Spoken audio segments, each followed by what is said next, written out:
Salut les Français, j'espère que vous êtes en forme et en bonne santé dans notre beau pays qu'est la France. C'est parti pour du bon sens. Aujourd'hui, on ne va pas écouter un politicien qui nous vend du rêve, on va écouter un homme qui est en train de mourir, économiquement bien sûr.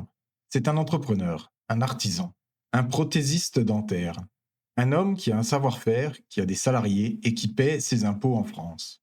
Et cet homme est à bout. Il est devant le Sénat et il crie sa rage. Pourquoi ? Parce que son pays, la France, et son empire, l'Union européenne, ont décidé de le tuer. Ils ont décidé de le remplacer par des Chinois et des Indiens. Ce que vous allez entendre, c'est l'histoire d'un suicide collectif organisé. C'est l'histoire de la concurrence libre et non faussée qui est, en réalité, une guerre déloyale contre nos propres travailleurs. C'est l'exemple parfait de pourquoi notre économie s'effondre. Écoutez bien ce cri du cœur, c'est celui de toute la France qui bosse. J'ai des entreprises qui craquent. Je suis président de l'organisation des prothèses dentaires. J'ai des entreprises qui craquent, qui arrêtent. On a perdu 800 entreprises en 2 ans sur 3800. On a perdu 3000 salariés sur les 18 000 qu'on avait en 2 ans. On commence par le bilan des pertes. On a perdu 800 entreprises en 2 ans sur 3800. On a perdu 3000 salariés. C'est une hécatombe, c'est un massacre. Imaginez si une entreprise automobile fermait et licenciait 3000 personnes d'un coup. Ce serait la une de tous les journaux. Les ministres se déplaceraient. Bruno Le Maire écrirait un livre. Mais là, silence radio. Pourquoi ? Parce que ce sont des petits, des artisans, des laboratoires dispersés sur le territoire. Ils meurent en silence. Et pourtant, c'est un métier d'avenir. On a une population vieillissante. On a besoin de prothèses dentaires. La demande est là. Alors pourquoi ils ferment ? Ils sont mauvais ? Non. Est-ce qu'ils ne veulent pas travailler ? Non plus, ils sont français. Ils ferment parce qu'ils sont étranglés. Étranglés par qui ? Par ceux qui sont censés les protéger. L'État français et l'Union européenne. Cet homme nous dit « Je suis au bout, je n'en peux plus ». C'est le cri de détresse de milliers de patrons de PME en France. Ils se lèvent tôt, ils se battent, ils forment des jeunes, et à la fin, ils mettent la clé sous la porte, dégoûtés. Et pendant ce temps, qui prend le marché ? Qui récupère les chiffres d'affaires ? Écoutez la suite, c'est là que le scandale éclate.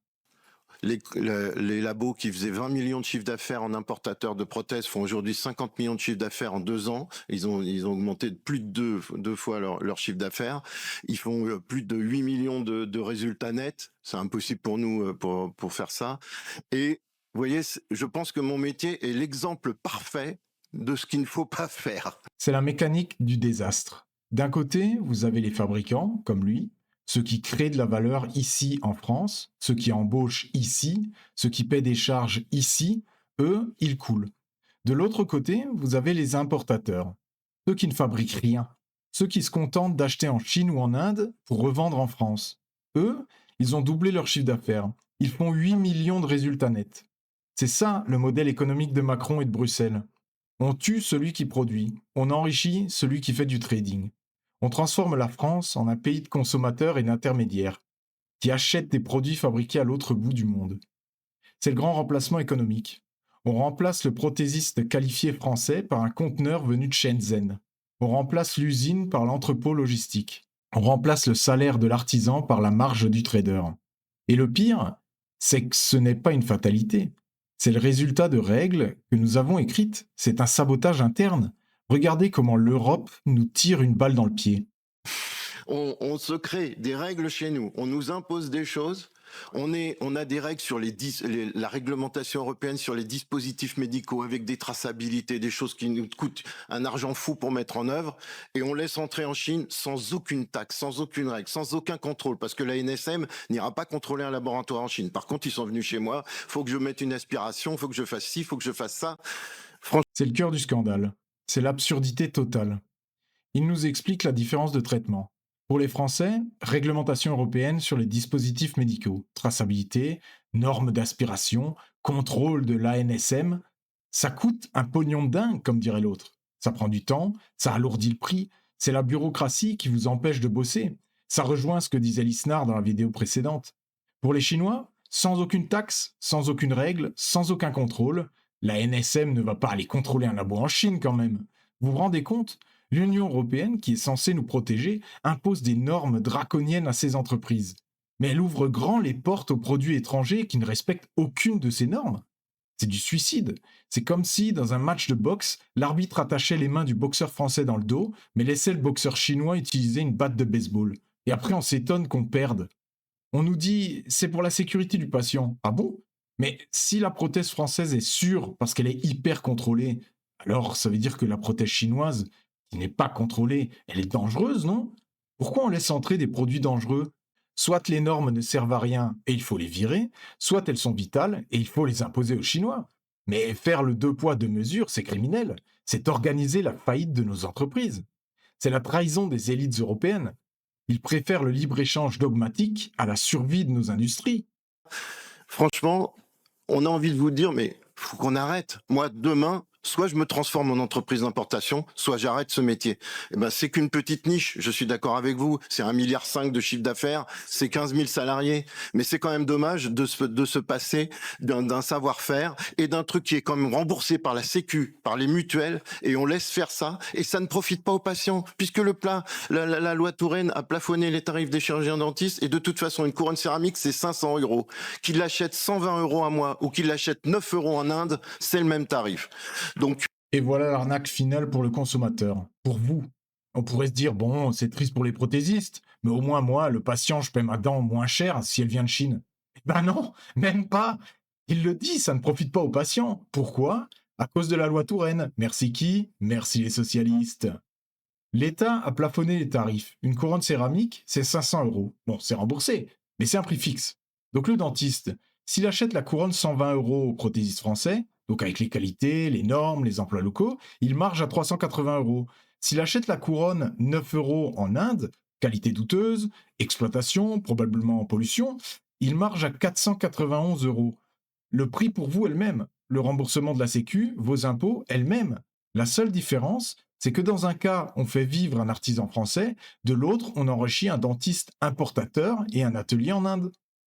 C'est un système pervers. L'État, avec ses tarifs administrés, incite à acheter de la merde à l'étranger pour maximiser la marge. C'est de l'argent public français qui part directement financer l'économie indienne ou chinoise, au lieu de financer nos retraites et nos écoles. C'est du détournement de fonds publics légalisé. franchement, je vous dis, mon métier est un exemple parfait de ce qui se passe actuellement sur la concurrence déloyale et le problématique que nous avons. Excusez-moi de m'énerver un peu, mais vous comprendrez que il y a d'autres métiers qui sont dans ces cas-là et il faudrait faire attention. Je vais citer les taxis par rapport à l'ubérisation et les plateformes. Toutes ces entreprises-là, il faut comprendre qu'elles sont basées dans les îles Caïmans. Ça ne rapporte rien à la France. On est en train de se dire, il faut taxer les entreprises pour vous allez nous taxer nous qui fabriquons, qui sommes des entreprises françaises. Et par contre, les autres, ils rentrent, on leur dit rien. Il y a un moment, il va falloir prendre conscience de ça. Moi, je sais pas. Tous les métiers, c'est pareil. Ça devient impossible. Il faut absolument qu'il y ait un renversement de cette situation. Moi, je suis désolé de vous le dire comme ça, mais franchement, on compte sur vous parce que le Sénat est certainement celui qui peut le plus apporter cette conscience-là, parce que c'est pas à l'Assemblée nationale en ce moment qu'on l'aura. Il élargit le débat, et il a raison. Ce n'est pas que les prothésistes, c'est les taxis avec Uber, c'est les libraires avec Amazon, c'est tout le tissu économique local. Il parle des îles Caïmans, ces plateformes, ces importateurs, ces géants, ils ne paient pas leurs impôts en France. Lui, l'artisan, il est saigné aux quatre veines. URSSAF, impôts sur les sociétés, CFE, taxes locales, il paie pour les routes, pour les hôpitaux, pour l'armée. Le concurrent étranger ou la plateforme ubérisée, zéro. Optimisation fiscale. Et le gouvernement nous dit il faut taxer les entreprises pour redresser les comptes. Mais quelles entreprises? Toujours les mêmes, les pigeons, ceux qui sont captifs, ceux qui sont ici. On taxe celui qui produit en France pour financer les aides sociales, qui servent à acheter des produits chinois. C'est un cercle vicieux mortel. Cet homme conclut en suppliant le Sénat on compte sur vous. C'est touchant, mais c'est terrible, parce qu'il sait que l'État civil national, le gouvernement, Macron, Bercy, ne feront rien. Ils sont complices. Ils sont les idéologues de cette mondialisation malheureuse. La conclusion de tout ça, c'est que la France est devenue un enfer pour ceux qui produisent et un paradis pour ceux qui importent. Si on continue comme ça, dans 10 ans, il n'y aura plus un seul artisan en France. On aura juste des livreurs Uber qui vous rapporteront des dents chinoises, des vêtements du Bangladesh et de la bouffe américaine. Attendez, c'est pas déjà le cas? Et on se demande pourquoi on a 5 millions de chômeurs et 3,5 milliards de dettes? La solution du bon sens est plutôt simple. 1. Réciprocité des normes. Tu veux vendre en France? Tu respectes les mêmes règles que les Français. Sinon, tu dégages. 2. Préférence nationale. L'argent de la Sécu doit aller en priorité aux laboratoires français. C'est nos impôts, c'est nos emplois. 3. Taxe aux frontières. Si tu produis en Inde pour 9 euros, on te taxe pour que tu arrives à 120 euros, comme les Français. C'est ça la concurrence loyale.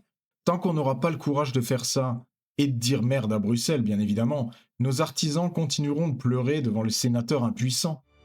Allez, au plaisir mes amis, et surtout, soyez libres, soyez responsables et soyez français.